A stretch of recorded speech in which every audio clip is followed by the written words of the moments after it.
नमस्कार दोस्तों, मैं हूं doctor Arun Shahariya, associate professor geography, doctor BR Ambedkar government PG college Sriganganagar.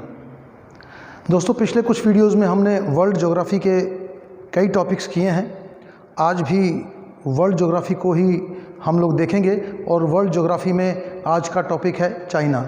हमारा पड़ोसी देश है और बहुत इम्पॉर्टेंट टॉपिक है। हमारे संबंध चीन से कई सालों से कोई बहुत अच्छे नहीं हैं, लेकिन इसके बावजूद चूँकि हमारा पड़ोसी है, दुनिया का एक बड़ा मुल्क है, तो भूगोल के विद्यार्थी के नाते बहुत ज़रूरी हो जाता है कि हम अपने पड़ोसी देश की ताकत के बारे में जानें, कमज़ोरियों के बारे में जानें, भूगोल के बारे में जानें, उसके खनिजों संसाधनों के बारे में जानें। तो इसी कोशिश को मद्देनज़र रखते हुए आज हम इस टॉपिक का अध्ययन करना जा रहे हैं। चीन वर्ल्ड ज्योग्राफी में बहुत इम्पॉर्टेंट टॉपिक है। जैसा कि आप जानते हैं कि हर कंपटीशन में चीन के बारे में बहुत ज़्यादा क्वेश्चंस पूछे जाते हैं और उसमें कई चीज़ों का जिक्र होता है। वर्ल्ड ज्योग्राफी के हिसाब से अगर देखें तो चीन बहुत इम्पॉर्टेंट टॉपिक है। चीन बहुत प्राचीन है, सभ्यता वाला देश है। भारतीय सभ्यता के समकक्ष या उससे भी पहले कह सकते हैं कि चीन में सभ्यताओं का विकास हो गया था। लेकिन वर्तमान स्वरूप चीन का जो सामने आया वो 1949 में आया, जब ये PRC के रूप में जाना जाने लगा, पीपल्स रिपब्लिक ऑफ चाइना। ये 1949 में अस्तित्व में आया और उससे पूर्व अगर हम बात करें तो यहाँ पर 2060 से 2010 BC तक चिन डेंसिटी की थी, चिन साम्राज्य था। फिर क्विंग साम्राज्य का राज आया 1913 के आसपास। चीन बहुत ही महत्वपूर्ण देश है, बहुत ही इम्पॉर्टेंट देश है, बहुत ही इंटरेस्टिंग देश है। चीन ने दुनिया को बहुत सी नई चीज़ें दी हैं जो कि पहले दुनिया में नहीं थी। जैसे आइसक्रीम चीन से आई, टॉयलेट पेपर चीन से आया, कागज़, अखबारी कागज़ और कागज़ का आविष्कार चीन में ही किया गया। चाय का सबसे पहले उपयोग चीन में हुआ और चीन से पूरे विश्व को चाय की सप्लाई हुई। ये अलग बात है कि आज भारत विश्व में चाय के प्रोड्यूसर्स में अच्छे नंबरों में टॉप के प्रोड्यूसर्स में से आता है, लेकिन चाय की शुरुआत जो है वो चीन से हुई थी। चीन के बारे में आपको मालूम है कि चीन का जो झंडा है वो लाल रंग का झंडा है, जिसमें 5 स्टार लगे हुए हैं, 5 तारे हैं। और उसकी जो राजधानी है बीजिंग, जिसे पीकिंग भी कहा जाता है। तो 5 तारों वाला लाल झंडा चीन का राष्ट्रीय ध्वज और इसकी राजधानी बीजिंग या पीकिंग जिसे कहते हैं। इसका जो इलाका है 96 लाख स्क्वायर किलोमीटर का एरिया चीन का पड़ता है। बहुत ही बड़ा देश है, दुनिया का तीसरा बड़ा मुल्क है, तीसरा बड़ा देश है चीन। और इसी के साथ इसमें साथ साथ जो इसका जो आकार है 5000 किलोमीटर ईस्ट टू वेस्ट, यानी कि पूर्व से पश्चिम जो इसका विस्तार है वो 5000 है और 5055 किलोमीटर उत्तर से दक्षिण, उत्तर दक्षिणी विस्तार चीन का जो है वो 5500 किलोमीटर है और पूर्व पश्चिम विस्तार जो है उसका 5000 किलोमीटर है। इसका राष्ट्रीय पशु आपको पता है पांडा है। पांडा लगभग लुप्त प्राय जीव है। दुनिया में इसकी संख्या लगातार घटती जा रही है, लेकिन फिर भी चाइना में मिलता है। बांस के पत्ते ही खाता है पांडा। दुनिया का, जैसे कि आपको बताया कि लार्जेस्ट एक्सपोर्टर है दुनिया का सबसे ज़्यादा एक्सपोर्ट व्यापार में चीन का ही है। इस और दूसरे लार्जेस्ट एक्सपोर्टर सेकंड नंबर का है, पहले नंबर का है जो है वो USA पहले नंबर का है। दूसरे नंबर पर चीन जो है largest exporter of the world है। लेकिन इसके साथ ही जो है वो लार्जेस्ट एक्सपोर्टर होने के साथ साथ सेकंड नंबर का इंपोर्टर भी है। दुनिया से चीज़ें भी बहुत ज़्यादा मंगाता है। दुनिया की दूसरी बड़ी इकोनॉमी है ये, दूसरी बड़ी अर्थव्यवस्था है। पहली अर्थव्यवस्था जो है वो अमेरिका की है। अमेरिका जो है वो दुनिया का सबसे बड़ी अर्थव्यवस्था वाला देश है। दूसरी अर्थव्यवस्था जो है वो चीन की है और यही दुनिया का सबसे बड़ा एक्सपोर्टर है, दूसरे नंबर का इंपोर्टर है। तो चीन बहुत बड़ा देश है और बड़े बड़े यहाँ पर काम भी होते हैं। अगर हम चीन की जनसंख्या के हिसाब से देखें तो 47% जनसंख्या यहाँ की अर्बन है, नगरीय है। देश में 14% एरिया में फॉरेस्ट कवर भी है अभी हम चीन के इम्पॉर्टेंट फैक्ट्स के बारे में जानकारी ले रहे हैं कि चीन के जो है महत्वपूर्ण जो तथ्य हैं वो क्या है चीन के संदर्भ में। उसके बाद हम इसकी डिटेल अध्ययन भी करेंगे। शंघाई के बारे में कहा जाता है कि वो दुनिया का सबसे बड़ा शहर है जो कि कैपिटल नहीं है। गैर राजधानी सबसे बड़ा शहर कोई है तो वो शंघाई है। राजधानियाँ तो बड़े शहर के रूप में मिलती ही हैं, पर गैर राजधानी कोई शहर सबसे बड़ा है तो शंघाई है। शंघाई को शंघाई जो है वो non capital largest city of the world कहलाता है। इसी प्रकार से गार्डन ऑफ चाइना, चीन का जो उद्यान है, हम रेड बेसिन, चीन में एक रेड बेसिन मिलता है, यांगटीसी नदी के आसपास मिलता है रेड बेसिन, उसे हम लोग जो है वो गार्डन ऑफ चाइना के नाम से जानते हैं। Python of the Asia, Asia का अजगर के नाम से भी चीन को जाना जाता है। हालांकि चीन की जो सांस्कृतिक और ऐतिहासिक परंपरा, उसमें ड्रैगन का बहुत महत्व है। ड्रैगन का बहुत महत्व है चीन को उपनाम से कई बार ड्रैगन लैंड भी के नाम से भी जाना जाता है। लेकिन दुनिया इसे सोया हुआ दैत्य के नाम से, स्लीपिंग जाइंट के नाम से भी जानती है, या पाइथन ऑफ द एशिया के नाम से भी जानती है।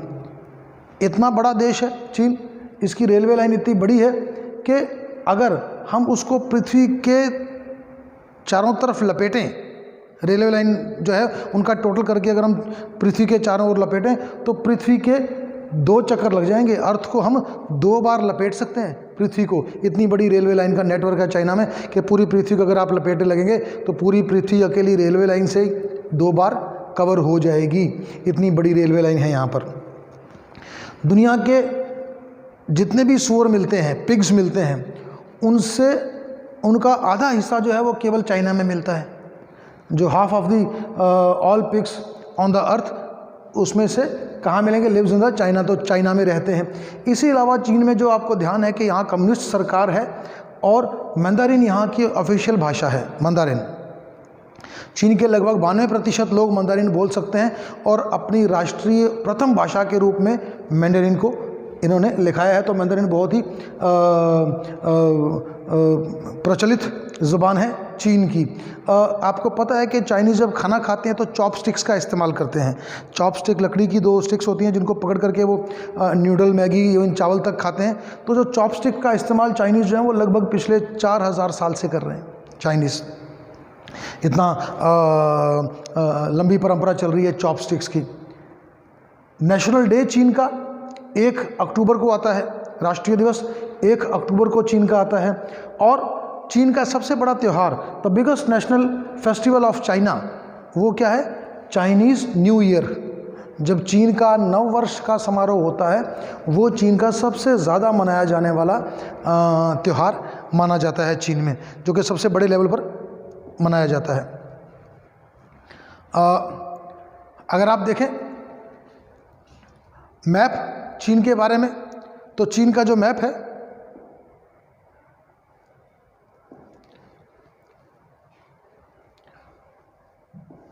उसके संदर्भ में अगर हम देखें तो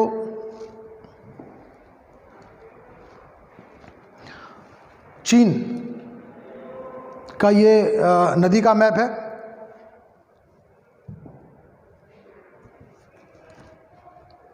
और ये चीन का फिजिकल मैप है, भौतिक मैप है चीन का।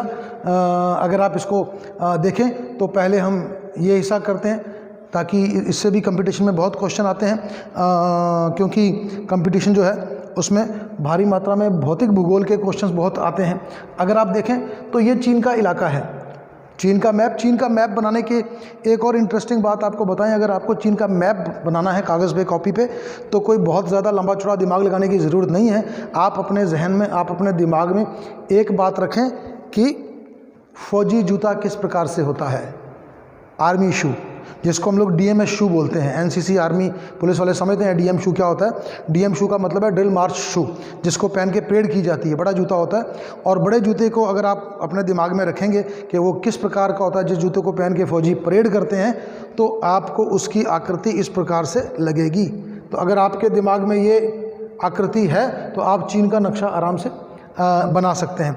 हम बात करें चीन के अलग अलग एरियाज़ की, पहाड़ों की बात करें, ये पहाड़ है, ये माउंटेन रेंज है चीन की में भारी मात्रा में पहाड़ मिलते हैं। ये जो है ये ग्रेट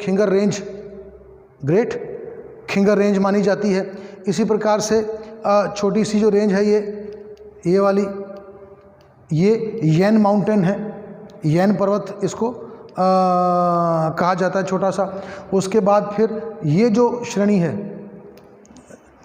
श्रेणी है, ये आपका ताइहांग माउंटेन है, ताइहांग पर्वत है। इसके बाद ये जो पर्वतमाला है ये आपकी जियांगहुई हिल्स हैं, छोटी हिल्स हैं, बड़े ऊंचे पर्वत नहीं है, छोटी पहाड़ियाँ हैं, जियांगहुई पहाड़ियाँ। ये नॉनलिंग पर्वत है, पर्वत श्रेणी है, नॉनलिंग माउंटेन्स है। इसी के साथ ये जो है ये क्विनलिंग पर्वत है, क्विनलिंग पर्वत।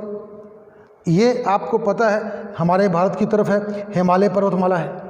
ये पर्वतमाला बिल्कुल चीन के दक्षिण में, हिमालय इसके आगे फिर हमारा देश भारत आ जाता है।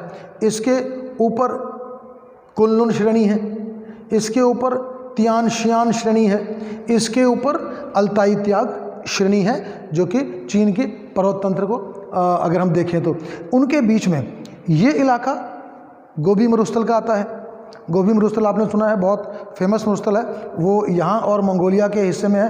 इसका ज़्यादातर भाग तो मंगोलिया में है, लेकिन इस इलाके में भी चीन में गोबी मरुस्थल मिलता है। इसके नीचे ही ओरडास डेजर्ट है, तो ओरडास डेजर्ट जो है वो इसके नीचे मिलता है। उसके नीचे फिर आपको लोएस मिट्टियाँ, जो चीन की बहुत प्रसिद्ध मिट्टी है, प्रसिद्ध मैदान है लोएस मिट्टी का, जो कि क्वेश्चन कई बार आता है कि चीन में ऐसा कौन सा मैदान है जो किसी दूसरी जगह से उड़ाई गई मिट्टी के बिछाने से बनता है, तो उसे हम लोएस प्रदेश के नाम से जानते हैं। ये लोएस का मैदान है। और एक क्वेश्चन ये भी आता है कि कौन सी ऐसी मिट्टियाँ हैं जिनके नीचे परतें नहीं मिलती हैं, उनकी जो सॉइल की लेयर्स होती हैं, परतें होती हैं, वो नहीं मिलती हैं, वो भी लॉयस मिट्टी है। क्योंकि ये मिट्टी जमने से बनती है, दूर से मिट्टी आके जमती रहती है, तो ऊपर से नीचे तक एक ही प्रकार की परतें हैं, बहुत ज़्यादा इसमें परतें देखने को लॉयस की मिट्टी में नहीं मिलती हैं। ये लॉयस का मैदान है।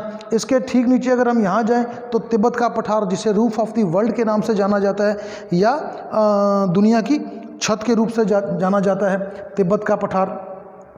उसके ऊपर और इधर ही यूनान का पठार है। यूनान बहुत आगे, आपके बार बार इसका नाम भी आएगा, यूनान के पठार का भी। ऊपर चले जाएंगे, टकलामकान मरुस्थल, फेमस मरुस्थल है चीन का टकलामकान, तो वो टकलामकान का क्षेत्र आएगा। यहाँ तारिम बेसिन है, तारिम बेसिन भी जो है वो एक मैदानी भाग है, और चीन का जो है बहुत महत्वपूर्ण एरिया है। तारिम नदी, यहाँ से तारिम नदी भी जाती है, और इसका जो बेसिन है उसे हम तारिम बेसिन के नाम से जानते हैं। ऊपर जो एक इलाका है वो है जुगेरिया का। यहाँ जुगेरियन सभ्यता भी प्राचीन काल में पाई जाती थी। अभी भी यहाँ पर जुगेरियन लोग जो मिलते हैं, जुगरेशंस मिलते हैं। और इस बारे में माना जाता है कि चीन पूरे इलाके में बौद्ध भी काफ़ी मात्रा में है, लेकिन अगर मुस्लिम पॉपुलेशन चीन में ज़्यादा मिलती है तो वो इस इलाके में, जुगेरियन इलाके में बहुत ज़्यादा मुस्लिम पॉपुलेशन मिलती है चाइना में। तो ये चाइना का भौतिक प्रदेशों के रूप में आ गए। अगर हम और चीन के भौगोलिक प्रदेशों को देखें, चीन के जो भौतिक प्रदेश, भौतिक विभाजन करें, ये तो मुख्य पर्वत और पठार और अन्य चीज़ें आपको बताई थी। अगर हम भौतिक प्रदेश करें चीन के, तो उन भौतिक प्रदेशों में देखें इस तरह से चीन का विभाजन किया जा सकता है। सबसे पहले देखते हैं ये एरिया नीचे वाला, ये आपको पता है भारत के साथ है, भारत का पड़ोसी है, तिब्बत का एरिया। तो ये नंबर 1 है तिब्बत उच्च प्रदेश। ये पठारी भाग है, ऊंचे भाग हैं। अभी आपको बताया कि रूफ ऑफ द वर्ल्ड, दुनिया की छत के नाम से इस इलाके को जाना जाता है, बहुत ऊंचा इलाका है। तो ये इलाका कहलाता है तिब्बत उच्च प्रदेश का क्षेत्र। दूसरा कौन सा है? तियानशियान। ये तियानशियान का क्षेत्र है। ये तियानशियान, यहाँ पहाड़ भी है, ये देखिए ये पर्वत चल रहा है तियानशियान, और ये तियानशियान का इलाका कहलाया जाता है। तियानशियान उच्च पर्वतीय प्रदेश है। तो ये जो दूसरा भौगोलिक प्रदेश है वो तियानशियान का प्रदेश है। पर्वतमाला भी है, इधर पर्वत भी है, और उधर पर्वतीय प्रदेश हम देख रहे हैं। 3 नंबर का अल्ताई त्याग का क्षेत्र, ये जो भौगोलिक प्रदेश है 3 नंबर अल्ताई त्याग। यहाँ अल्ताई त्याग का पहाड़ है, ये देखिए ये अल्ताई त्याग माउंटेन है, और ये आपका अल्ताई त्याग प्रदेश है। चौथे नंबर का है मंगोलिया सिंकियांग। ये पूरा प्रदेश जो है, आप जानते हैं कि इस इलाके में पूरा का पूरा मंगोलिया का भाग है। ये जो पूरा इलाका है ये पूरा मंगोलिया का भाग है, और इस पूरे के मंगोलिया के भाग के साथ इधर मंगोलिया है, ये यहाँ भी मंगोलिया, इसको हम लोग इनर मंगोलिया कहते हैं, इसको आउटर मंगोलिया कहते हैं। तो ये जो पूरा एरिया है मंगोलिया के साथ वाला, ये मंगोलिया सिनकियांग का प्रांत कहलाता है भौगोलिक दृष्टि से, पूरा का पूरा 4 नंबर। इसी प्रकार से हम देखें 5 नंबर का एरिया, 5 नंबर जो है मंगोलिया उच्च प्रदेश। फिर ये जो भाग है पूरा का पूरा ये मंगोलिया है, इसके साथ जो लगता है ये उच्च भाग है, तो ये पूरा का पूरा मंगोलिया उच्च प्रदेश एवं गोबी डेजर्ट। तो गोबी डेजर्ट आपको बताया, ये गोबी डेजर्ट है, ये मंगोलिया है, और ये पूरा का पूरा जो एरिया है ये कहलाता है मंगोलिया उच्च प्रदेश तथा गोबी का मरुस्थल। ये पूरा एरिया क्या है? गोबी का मरुस्थल और मंगोलिया का उच्च प्रदेश का भूभाग है। 6 नंबर पर आ जाओ, पूर्वी उच्च प्रदेश। ये पूर्वी उच्च प्रदेश है। ऊपर के भागों में जो ऊपर के हिस्से हैं यहाँ पर पहाड़ी एरिया है, थोड़ा बहुत उबड़ खाबड़ एरिया है, तो ये भी पूर्वी उच्च प्रदेश कहलाता है। 7 नंबर में पूर्वी निचला प्रदेश, ये निचला प्रदेश है। यहाँ जो नदियाँ हैं वो डेल्टा आकर के बनाती हैं, नदियों के मैदान है। जैसे यहाँ पर फेमस हवांगू नदी का मैदान है, नदियों में जाएंगे तो आपको बताएंगे कि ये हवांगू का पूरा मैदान है, तो ये निचला हिस्सा बना रहे हैं। यहाँ सुंगारी नदी चलती है वो, तो उसका मैदान है, और ये भी मैदानी भाग है। तो ये लगभग 7 नंबर का जो इलाका है ये पूर्वी निचला प्रदेश है, जो लगभग मैदानी भाग है। मध्य पर्वतीय पेटी, यहाँ पर ये पर्वतीय इलाका है, ये वाला। तो ये जो मध्य पर्वतीय पेटी है ये इलाका है। आप देख रहे हैं 2-3 पर्वत श्रृंखलाएं यहाँ पर मिल रही हैं। तो एक क्वानलिंग है, और दूसरा जो त्याइनहांग माउंटेन्स हैं या जियांग होई पर्वत का एरिया है, ये भाग आपका आ गया मध्य पर्वतीय पेटी। 9 नंबर ज़ेचेवान बेसिन। ज़ेचेवान बेसिन बहुत इंपॉर्टेंट बेसिन है। ये यहाँ से यांगटीसी कियांग नदी जाती है। इस इलाके के आसपास लाल बेसिन भी है, जो कि बहुत उपजाऊ प्रदेश है। ज़ेचेवान में भी काफ़ी ज़्यादा कृषि होती है और काफ़ी कृषि भूभाग देखने को मिलता है। तो ये ज़ेचेवान का इलाका है इस इलाके में, चीन में।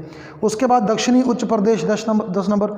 यहाँ पर दक्षिणी उच्च प्रदेश है, ये आप देख लीजिए, नॉनलिंग की पहाड़ियाँ हैं और ये उच्च भूभाग है। तो ये जो एरिया है ये उच्च प्रदेश में आएगा, दक्षिणी उच्च प्रदेश में आता है ये वाला 10 नंबर का। 11 नंबर दक्षिणी पूर्वी उच्च प्रदेश, ये फिर उच्च प्रदेश आ गया, दक्षिणी पूर्वी उच्च प्रदेश। यहाँ ये जो दक्षिणी पूर्वी उच्च प्रदेश है, यहाँ यूनान का प्लेट्यू भी है, पठार है। तो यूनान का पठार भी ऊंचा एरिया है, तो इसलिए इसको हम दक्षिणी पूर्वी उच्च प्रदेश के नाम से जानते हैं। तो ये पूरा एरिया जो है वो दक्षिणी उच्च एरिया है। तो ये जो मैप है, अगर आप इसको ध्यान से देखें तो आपको चीन की ज्योग्राफी में मुख्य पर्वत भी नज़र आ रहे हैं, आपको इनके भौतिक और भौगोलिक विभाग भी नज़र आ रहे हैं, और उसके अलावा जो है वो आगे हम चलेंगे तो आप इसमें नदियां भी देखते हैं। ये चीन का मानचित्र है जिसमें कि नदियां हम मुख्य दिखा रहे हैं आपको। ये देखिए सुंगरी नदी है, ये हवांगहो नदी है जिसे कि पीली नदी के नाम से भी जाना जाता है। ये यांगटीसी कियांग यहाँ से जा रही है, ये सी कियांग जा रही है, इसके बारे में पता है। ये ब्रह्मपुत्रा नदी है जो भारत में प्रवेश कर जाती है नामाचा बरवा दर्रे के पास से मुड़ करके दक्षिण में और भारत में प्रवेश करती है। इसे हम लोग ब्रह्मपुत्रा नदी के नाम से जानते हैं। और उसके बाद यहाँ तारिम नदी, जिसका पहले हमने बात की थी, तारिम नदी की है। हवांगो की बात करें तो हवांगो नदी पीली नदी कहलाती है, 4845 किलोमीटर लंबी है, 75.5 हज़ार स्क्वायर किलोमीटर में ये अपना सिंचित करती है। कुनलुन लोएस आदि, कुनलुन से निकलकर लोएस के आदि से ये आगे बहती हुई चलती है। इसे चीन का शोक भी कहा जाता है। कई बार क्वेश्चन आता है कि सौरव ऑफ चाइना किसे कहा जाता है, तो किसे कहा जाता है? हवांगहो नदी को, जिसे पीली नदी भी कहा जाता है। पीली नदी क्यों कहा जाता है? कि यहाँ से ये जो है पीली मिट्टी जो लेकर चलती है लॉस के आसपास से, और वो इसमें जाने से इसका रंग पीला हो जाता है, फिर यहाँ पीले सागर में जाकर के गिरती है। येलो सी जो है उसको उसमें भी येलोइश कलर का इम्प्रेशन आता है। लोएस से होती है फिर शांशी शैंशी और पूर्वी होपे। शांशी शैंशी जो है वो बहुत इंपॉर्टेंट प्रांत हैं। जब आप चीन के कोयले या खनिज के बारे में पढ़ोगे, इंडस्ट्रीज़ के बारे में पढ़ोगे, तो शांशी शैंशी का नाम भी बार बार आपको आएगा। तो शांशी शैंशी का नाम भी आप लोग याद रखें। और पूर्वी होपे होनान, ये भी बहुत इंपॉर्टेंट प्रांत हैं, होपे होनान, इनका भी नाम आप याद रखें। तो ये पूरे एरिया में हवांगहो नदी चलती है। दूसरी नदी है यांगटीसी कियांग, ये रही यांगटीसी कियांग। मध्य चीन में चलती है, 5,557 किलोमीटर लंबी है। और ज़ेचेवान बेसिन जो आपको बताया था बहुत उपजाऊ प्रदेश है, वहाँ से होती हुई ज़ेचेवान यूनान होपे, यूनान आपको बताया था इस इलाके में है, यूनान और होपे यूनान से चलती हुई जाती है, तिब्बत का तांगला से भी निकलती है। इसकी ख़ास बात और है कि ये नदी में नौका परिवहन बहुत अच्छा चलता है। चीन की जो बड़ी नदियां हैं जिनमें नौका परिवहन चलता है, आप समुद्री जहाज़ चला सकते हो, नावें चला सकते हो, उनमें यांगटीसी क्यांग महत्वपूर्ण नदी मानी जाती है। कहा जाता है कि चीन सागर में जाकर गिरती है और इस नदी के मुहाने से 1600 किलोमीटर अंदर तक समुद्री जहाज़ चलाए जा सकते हैं। इतना अच्छा इसका एरिया है कि 1500 किलोमीटर तक आप समुद्री जहाज़ से आराम से परिवहन इस नदी में कर सकते हो। कौन सी नदी है ये? यांगटीसी क्यांग इस इलाके पे। यहाँ पर एक चीन का प्रसिद्ध बांध जो दुनिया के सबसे बड़े बांधों में आता है, थ्री गॉर्ज डैम, वो भी इस नदी पर बना हुआ है। थ्री गॉर्ज डैम विश्व के प्रसिद्ध बांधों में से माना जाता है, वो यहाँ बना हुआ और बड़े बांधों में से माना जाता है। तीसरी इंपॉर्टेंट नदी है सी क्यांग, दक्षिणी चीन में बहती है, ये है सी क्यांग, 2655 किलोमीटर लंबी है। यूनान का पठार और क्वांगसी और क्वांगतुंग से गुजरते हुए ये भी महासागर में गिर जाती है। और इसके अलावा जो ये नदी है ब्रह्मपुत्र नदी, इसके बारे में जानते हैं कि चीन में तो ये पहाड़ों पर बहती हुई चलती है और उसके बाद ये नामाचा बरवा दर्रे के पास से दक्षिण की ओर मुड़ करके भारत में प्रवेश करती है और भारत में प्रवेश करके फिर ये मैदानी भाग असम में बनाती है।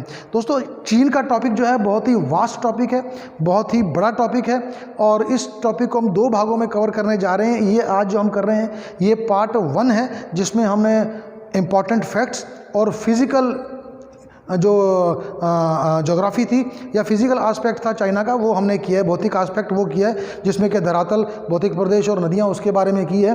अगली वीडियो में हम चाइना पार्ट 2 के नाम से करेंगे, जिसमें कि चीन की अर्थव्यवस्था, प्रशासनिक व्यवस्था, प्रशासनिक विभाजन और उसका जो संसाधन है, जनसंख्या है, उसके संदर्भ में बात करेंगे। चीन बहुत महत्वपूर्ण देश है, इसलिए इसके बारे में अध्ययन करना बहुत ज़रूरी है। आज की वीडियो आपको अगर अच्छी लगी हो तो आप इसे सब्सक्राइब करें, चैनल को लाइक करें, शेयर करें, ताकि हम और भी वीडियो आप तक पहुंचाई जा सकें। अगली वीडियो में मिलते हैं, तब तक के लिए जय हिंद, जय भारत, धन्यवाद।